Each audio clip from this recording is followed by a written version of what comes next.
niat. Ya, di rumah lah palingan.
Kenapa kita tergerak untuk ikut membantu Satgas Karhutla memadamkan api ini? Kita kan membantu masyarakat juga.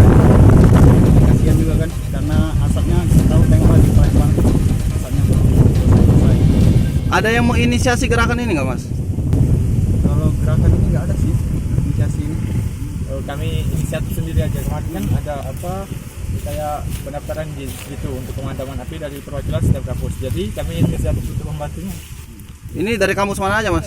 Kami kebetulan dari Universitas Muhammadiyah Palembang, Fakultas Pertanian jurusan Pertama. Memang ada nama khusus nggak untuk gerakan ini? Aliansi Pemuda Peduli Api namanya.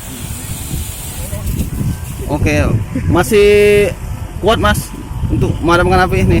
masih Mas. Siap, masih. Semangat.